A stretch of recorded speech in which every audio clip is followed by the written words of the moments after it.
He's brilliant, కానీ తరచూ బాగా టైర్డ్ అవుతున్నాడు. ఏం చేయమంటారు? 2 స్పూన్లు చాలు మీ సమస్యలు తొలగిపోవడానికి. లయన్ డేట్ సిరప్ ప్రతిరోజు 2 స్పూన్లు. Seize the ship dialogue Pawan నోటి వెంట వచ్చింది, కానీ పలికించింది చంద్రబాబేనా? ఎన్నికల హామీలను నెరవేర్చడం చేతగాని చంద్రబాబు డైవర్షన్ పాలిటిక్స్ చేస్తున్నారా? వారానికో 10 రోజులకో తన వైఫల్యాల మీద చర్చ జరగకుండా చేయడానికి సీజ్ ద షిప్ డైలాగులు రచిస్తున్నారా? ప్రజలను నిట్ట నిలువున బాబు మోసం చేస్తున్నారు. చంద్రబాబు పాలనలో రైతులే కాదు, సామాన్యులు రోడ్డు మీద పడ్డారు. ఆరుగాలం కష్టపడి పండించిన ధాన్యాన్ని రాసులు పోసుకున్న రైతుల కళ్లల్లో దైన్యాన్ని చూస్తున్నాము. మద్దతు ధర లభించక దారుణంగా నష్టపోతున్న రైతన్నల దుస్థితి ప్రతి గ్రామాన కనిపిస్తుంది. ఏపీలోని కూటమి ప్రభుత్వ వైఫల్యాలు రాష్ట్రం నడ్డివిరుస్తున్నాయి. ఏపీలోని కూటమి పాలనపై సాక్షి చీఫ్ ఎడిటర్ మురళి విశ్లేషణ ఇప్పుడు చూద్దాం. నిబంధనలకు తిరోధకాలిచ్చి తేమ శాతాన్ని అధికంగా చూపెట్టి బస్తాకు 400 నుంచి 500 రూపాయల వరకు దళారులు లాగేస్తున్నారని సమాచారం. రైతుకు లభించవలసిన మద్దతు ధరలో టన్నుకు కనీసం 6,000 రూపాయల చొప్పున దళారులు మింగేస్తున్నారని రైతు సంఘాల నేతలు చెబుతున్నారు.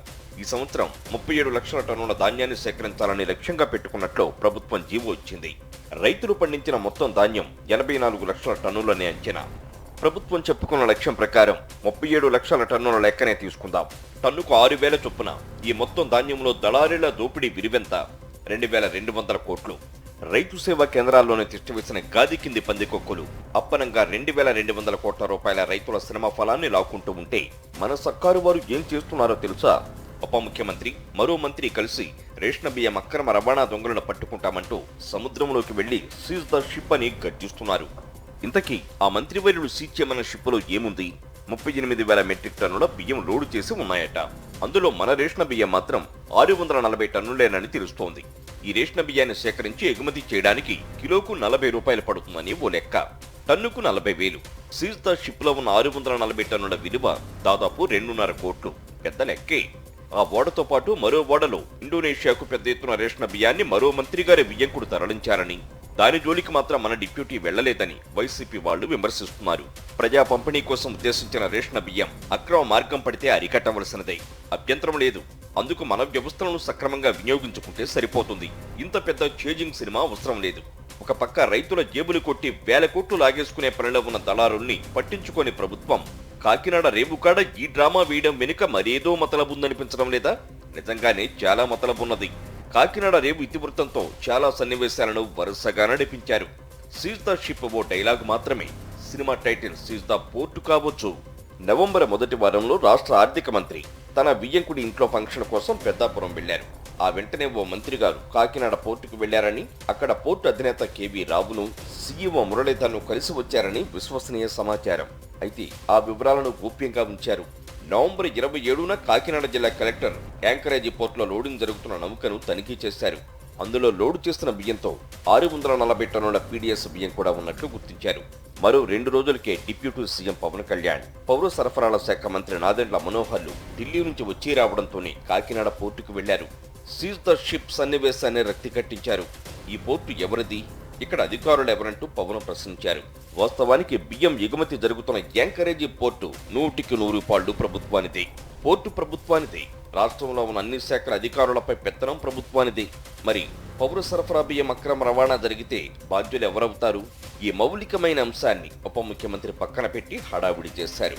ఆయన సహచరుడు నాదెండ్ల మనోహర్ మరో అడుగు ముందుకేసి కాకినాడ పోర్టు యాజమాన్యంలో 41% బలవంతంగా అప్పటి ప్రభుత్వ పెద్దలు లాగేసుకుని అరబిందోకు కట్టబెట్టారని ఆరోపించారు. ఇక్కడ అసలు కథ ప్రారంభమైంది.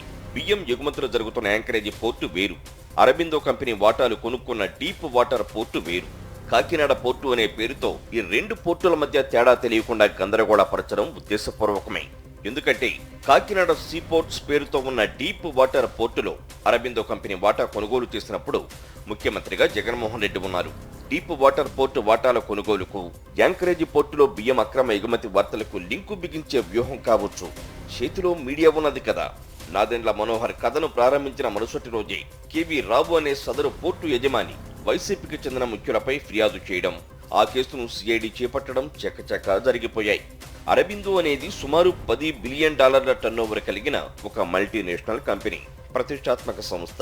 కాకినాడ సీపోర్టిస్ లో 495 కోట్ల రూపాయలు చెల్లించి 41% వాటాను కొనుగోలు చేసింది. ఒకవేళ ప్రభుత్వంలోని ప్రముఖులను ఉపయోగించుకొని బెదిరించి ఉంటే అంత సొమ్ము ఎందుకు చెల్లించాలనేది మొదటి కామన్ సెన్స్ ప్రశ్న.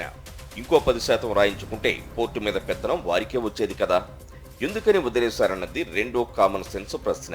భయంతో గజగజ వణికిపోయి వాటాలు రాసి చేసిన వ్యక్తే ఇంకా ఆ పోర్టుకు అధిపతిగా ఆయన నియమించుకున్న మనిషి సీఈఓగా ఎలా కొనసాగుతున్నారనేది ఇంగిత జ్ఞానం వేసే ఇంకో ప్రశ్న. ఒక సాధారణ రైసు మిల్లు యజమాని స్థాయి నుంచి ఎకాఎకిన ఓడరేవు యజమానిగా ఎదగగలిగిన నేర్పరి కేవీ రావు. అటువంటి వ్యక్తి ఒక యువకుడు వచ్చి బెదిరించగానే ఆస్తులు రాసిచ్చేటంతటి అర్భకుడని ఎవరు నమ్మగలుగుతారు? ఒకవేళ అటువంటి బెదిరింపులు ఎదురై ఉంటే కేసు పెట్టలేనంత అమాయకుడేం కాదు కదా. సిబికో ఎన్సీఎల్టీకో ఫిర్యాదు చేయాలని కూడా తెలియని వ్యక్తి కాదు కదా. కనీసం ఎల్లో మీడియా చెవిలో ఓదాలని తనను పోర్టు యజమానిని చేసిన చంద్రబాబుకు చెప్పుకోవాలని కూడా తోచలేదా? ఆ పని చేసి ఉంటే వాళ్ళు అప్పుడే ఒక బడబానాలాన్ని సృష్టించి ఉండేవారు కాదా? వాటాలను అమ్మేసిన 5 ఏళ్ల తర్వాత మంత్రులు పెట్టిన ముహూర్తానికే కేవీ రావు నిద్రలేవడం వెనుక ఉన్న రహస్యం గురించి విజ్ఞులైన ప్రజలు అర్థం చేసుకోలేరా? వైసీపీలోని ప్రముఖులను ఏదో రకంగా కేసులు ఇరికించాలి. కాకినాడ సీపోర్టును మళ్లీ కాజేయాలి. జగన్మోహన్ రెడ్డి వ్యక్తిగత ప్రతిష్టకు ఇంకొంచెం మసపుయ్యాలి. ఇదే కదా వ్యూహం. అధికారంలోకి వచ్చి 6 నెలలు గడుస్తున్నా ప్రభుత్వం వారి ఏకసూత్ర కార్యక్రమంగా ఈ వ్యూహం మారిపోయింది. అసలు కాకినాడ సీపోర్టు కూడా ప్రభుత్వానిదే. ఆసియా అభివృద్ధి బ్యాంకు నుంచి రుణం తెచ్చి మరీ నిర్మించారు. దీన్ని అప్పనంగా పప్పు బెల్లాలకు కేవీ రావుకు కట్టబెట్టింది చంద్రబాబే. పోర్టు పరిసర ప్రాంతాల్లోని భూములను కూడా దేశంలో ఎక్కడా లేనంత కారు చౌకగా ఆయనకు కట్టబెట్టారు. కేవీ రావు మీద ఎందుకింతటి అవాజ్యమైన ప్రేమ? రైస్ మిల్ యజమాని హఠాత్తుగా పోర్టు యజమాని ఎలా అయ్యారు? ఆయన చట్టబద్ధంగా అమ్మేసుకున్న వాటాలను మళ్లీ కట్టబెట్టే ప్రయత్నాలు జరుగుతున్నాయా? ఇంతకు కేవీ రావు పోర్టు సొంతదారేనా లేక ఎవరికైనా బినామీగా ఉన్నారా అనే అనుమానాలు కూడా జనంలో ఉన్నాయి. సీజ్ ద పోర్ట్ సినిమా పూర్తయితే తప్ప యథార్థాలు బయటికి రావేమో. పోర్టుకు అనుబంధంగా ఏర్పాటు చేసిన కాకినాడ సెజ్ భూములపై కూడా ఎల్లో మీడియా పచ్చి అసత్యాలను ప్రచారం చేస్తున్నది. పరిశ్రమలు ప్రారంభించకుండా వదిలేసిన కారణంగా తమ భూములను తమకిచ్చేయాలని దీర్ఘకాలంగా రైతులు ఆందోళన చేస్తున్నారు.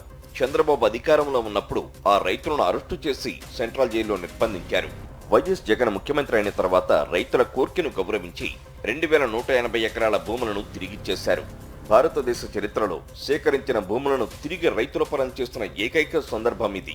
వాస్తవాలు ఇలా ఉంటే సెజ్ భూముల్లో జగన్ హయాంలో గోలుమాలు జరిగిందని ఎల్లో మీడియా కనికట్టు విద్యల్ని ప్రదర్శిస్తోంది. ఈ వైఖరిని ఆ ప్రాంత రైతు ప్రతినిధులు శనివారం నాడు సమావేశమై మీడియా సమక్షంలో నిర్బంధంగా ఖండించారు. కాకినాడ సెజ్ భాగవతాన్ని 2003లో బాబీ ప్రారంభించారు. లాభాల్లో ఉన్న పోర్టును 1999లో ఆయనే జీవీ రావుకు కట్టబెట్టారు. ఆ రోజుల నుంచి విచారణ జరిగితే తప్ప దొంగలెవరో దొరలెవరో వెల్లడి కాదని విజ్ఞుల అభిప్రాయం.